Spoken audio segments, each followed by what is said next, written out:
Non academy के first year student सोच रहे होते हैं कि आज सिर्फ एक नॉर्मल क्लास होगी, तभी प्रोफेसर जीआर माना मैजिक डिवाइस निकालती है, एक क्रिस्टल ऑर्ब, और कहती है इसका पर्पस होगा देखना कि हमारे बीच कोई मॉन्स्टर तो नहीं छुपा। आर्गन सबसे पहले आता है और ऑर्ब दिखाता है क्वालिटी 4 क्वांटिटी 17, जो ऑलरेडी लास्ट ईयर के एवरेज से बहुत ऊपर होता है। फिर फ्यूरियन आता है और स्कोर करते हैं क्वालिटी 6 क्वांटिटी 22, जिससे पूरी क्लास चौंक जाती है। तब क्लास का एक स्लीपी किड डोमियन उठता है और उनको टच करता है और सबको शॉक कर देता है, क्वालिटी 9 और क्वांटिटी 67। सबका प्राइड वहीं टूट जाता है। अब सबकी नजरें आस्था पर जाती हैं। वो क्वालिटी लो रहना चाहता है, लेकिन सिस्टम फ्लैश करता है 10 और फिर एरर दिखाई देता है क्योंकि थ्रेशोल्ड क्रॉस हो जाता है। आस्था दोबारा ट्राई करता है, अपनी पावर हाइड करने की कोशिश करता है, फेक करता है क्वालिटी 3 और क्वांटिटी 5। पर सच ये था कि आस्था अपनी ताकत छुपा रहा होता है। ज़्यादा टाइम पहले नहीं, आस्था जो हाउस डेक्लेन के लिए ट्रबल शूटर मेस था, अपने पास्ट की वजह से अपनी पावर सबसे छुपा रहा था। आस्था एक इंपॉर्टेंट टोम चुरा लेता है। असैसिन उसके पीछे कर रहे होते हैं, लेकिन आस्था ने सबको एक एक करके खत्म कर देता है। सिर्फ लास्ट में एक बंदे को जिंदा छोड़ देता है ताकि उससे टॉर्चर करके इन्फॉर्मेशन निकाल सके। आस्था अपनी मैजिक पावर से उसे हंट करता है और जमीन पर दबा देता है। पूछता है बता स्टोन का कैसे यूज करते हैं, लेकिन वो बंदा बोलता है कि मुझे भी नहीं पता। ये सुनकर आस्था को रियलाइज होता है कि डेक्लेन खुद भी नहीं जानता स्टोन की असली वैल्यू, क्योंकि अगर जानता होता तो इसे किसी रस्टी बेसमेंट में दफन नहीं करता। फिर भी सब लोग उसके पीछे पड़े हैं सिर्फ इस बुक के लिए। हंटर बोलता है स्टोन को मुझे दे दे, मैं तुझे हाउस के हेड के सामने माफी मंगवाऊंगा और हेल्प कर दूंगा। आस्था गुस्से में कहता है मैं किसी के सामने नहीं झुकूंगा। वो डिसाइड करता है अब इस हंटर को एंड करना पड़ेगा। तभी अचानक उसके पीछे एक पोर्टल खुलता है। उस पोर्टल से एक टेरिफाइंग ऑरा, ओवरवेलमिंग ऑरा निकलता है, इतना स्ट्रॉन्ग कि आस्था का बॉडी फ्रीज हो जाता है। हवा भारी हो जाती है और जमीन कांपने लगती है और आस्था को महसूस होता है जो आ रहा है वो नॉर्मल नहीं है। एक कूल लुकिंग बंदा कैन पकड़े सामने आता है। अपेरेंटली वो फेरन डेक्लेन है, हाउस डेक्लेन का हेड।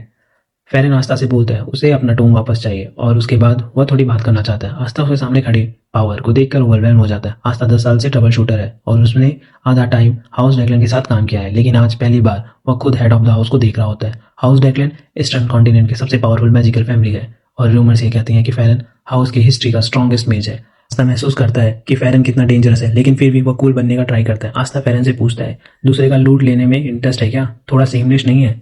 फेरन हंस देता है, लेकिन आस्था और ज्यादा नर्वस हो जाता है क्योंकि उसे पता है हेड का खुद यहाँ होना मतलब मामला सीरियस है। आस्था अपने आप से मान लेता है फेरन का ऑरा सबसे ओवरवेलमिंग है जो उसने कभी फील नहीं किया। फेरन कामली बोलता है मैं चाहूँ तो तुझे अभी मार सकता हूँ और अपना टोम ले जा सकता हूँ, लेकिन मैं पहले बात करना चाहता हूँ। फिर फेरन आस्था को ऑफर देता है हाउस डेक्लेन वापस आ जा, मेरे लिए काम कर, तेरे सारे पास्ट सेंस मैं भूल जाऊंगा, बस टोम मुझे दे दे।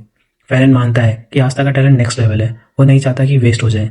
वो इम्प्रेस है कि आस्था ग्रे जोन में पैदा होने के बाद भी इतनी इफेक्टिव टेक्निक्स को मास्टर कर चुका है। फेरन स्वीट टॉक करता है हाउस डेक्लेन के साथ रहेगा तो तू और भी हाई सोर करेगा, पावर, रिस्पेक्ट, फ्यूचर सब मिलेगा। और सब कुछ गिराने के बाद फेरन अपनी बात यहीं पे खत्म करता है और सबसे इंपॉर्टेंट कंडीशन ये होती है कि तुझे वो टोम वापस करना होगा। तभी आस्था बोलता है मैं तेरी सारी कंडीशंस को मानता हूँ। फेरन रिलीफ की सांस लेता है, लेकिन आस्था तुरंत ऐड करता है पर मेरी भी एक कंडीशन होगी। और फिर आस्था जो मांगता है वो बहुत रूथलेस होता है। फेरन से कहता है हाउस डेक्लेन की सीट मुझे दे दे, तब जाके मैं तुझे ये टोम वापस करने का सोचूंगा। अपनी रूथलेस दिखाने के लिए आस्था उस बंदे को वहीं पे फिनिश कर देता है जिसे उसने हॉस्टेज बना के रखा है। ये देखकर फेरन बहुत गुस्सा हो जाता है। वो आस्था को वार्न करता है इस रास्ते पर चलेगा तो तू मारा जाएगा। आस्था जानता है फेरन गलत नहीं है, फिर भी वो आगे बढ़कर अटैक करता है, सिर्फ ये दिखाने के लिए उनकी पावर का डिफरेंस कितना बड़ा है।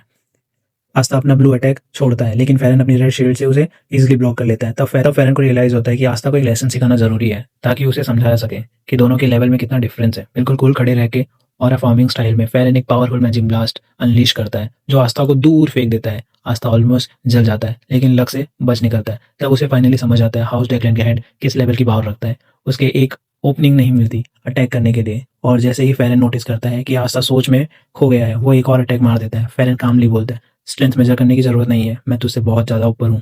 आस्था के सामने भी एक ऐसा अटैक आता है जिसे वो डॉज नहीं कर पाता, वो स्मैश हो जाता है, लेकिन फेरन होल्ड बैक करता है। वो आस्था को बता देता है मैं तुझे मारना नहीं चाहता, मेरा मूड भी नहीं है तुझे मारने का, मैं सिर्फ बात करना चाहता हूँ। तब आस्था पूछता है अगर मैं सच में हाउस ऑफ डेक्लेन वापस आने के लिए मान जाऊँ तो फिर क्या होगा? फेरन रिप्लाई करता है मैं तुझ पर बिलीव नहीं करूंगा। और यह सुन के आस्था हक्का बक्का हो जाता है और हल्का सा स्माइल करता है। आस्था खुश होता है कि फेरन सब कुछ समझ चुका है और अब जब दोनों के बीच सब कुछ क्लियर हो गया, आस्था एक और मैजिक अटैक करता है। वो फेरन से कहता है मैं अब किसी का भी मैसेंजर या डॉग बनना नहीं चाहता। आस्था अपनी सारी पावर से अटैक करता है, उसके मैजिक बिजली की तरह जलने लगता है। वो फेरन की तरफ लीप करता है और शाउट करता है कि मैं वापस नील नहीं करूंगा, मैं किसी का ऑर्डर नहीं सुनूंगा, मैं किसी के सामने नहीं झुकूंगा। लेकिन आस्था का स्ट्रॉन्गेस्ट अटैक भी फेरन के लिए कुछ नहीं होता। फेरन एक डिफेंस करता है और उसे एक खरोच भी नहीं आती। और तब फेरन डिसाइड करता है कि अब आस्था को दिखाना पड़ेगा कि रियल पावर क्या होती है।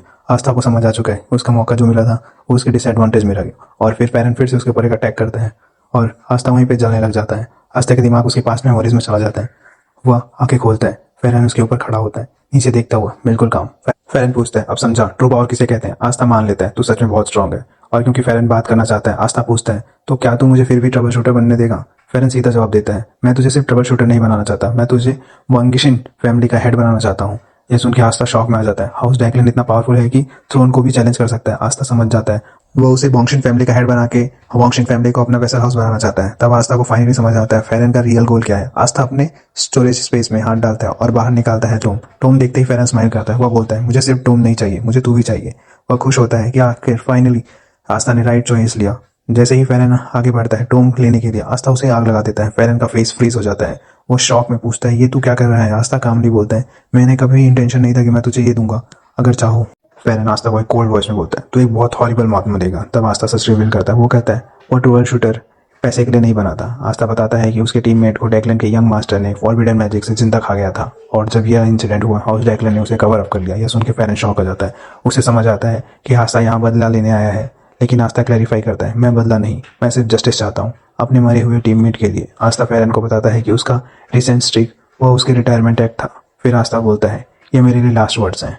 उसको बोलते ही फेरन अपना मैजिक अनलीश करता है और आस्था को आग में जला देता है। फेरन चिल्लाता है, जल, और अपने चॉइसेस पे पछता, लेकिन जलते हुए भी आस्था फेरन को शाउट करता है, मुझे कुछ भी रिग्रेट नहीं है। आस्था के लिए हाउस डैकलन के लिए वापस काम करना उसकी जिंदगी से भी बड़ा कर्ज था। जैसे जैसे आग उसे कंज्यूम करती है, आस्था इस फ्रीडम को मानता है। वो कसम खाता है, अगर मुझे कभी रिबॉर्न होने का मौका मिला तो मैं अपना बदला प्रॉपर तरीके से लूंगा। अचानक आस्था को कुछ स्ट्रेंज फील होता है, जैसे टाइम रुक गया। वो कंफ्यूज हो जाता है, लेकिन उसके हाथ में टोम अभी भी एक्टिव होता है। उसकी पूरी बॉडी के अराउंड एक मैजिक सर्कल अपीयर हो जाता है, और यही उसकी लास्ट मेमोरी बन जाती है, बिफोर ही पासेस आउट। जब आस्था आंखें खोलता है, वो खुद को पाता है कि वो एक गंदी सी जगह पे जहाँ वो एक बैगर बना हुआ है। वो इधर उधर देखता है और धीरे धीरे उसे रियलाइज होता है वो पास्ट में वापस आ गया है। ग्रे जोन, उसका बचपन। आस्था एक लेक के पास होता है और अपनी रिफ्लेक्शन देखता है। वो खुद है, लेकिन वो यंगर वर्जन में है। लेकिन एक चीज सेम है, उसके चेस्ट में अभी भी वो फायर मार्क है।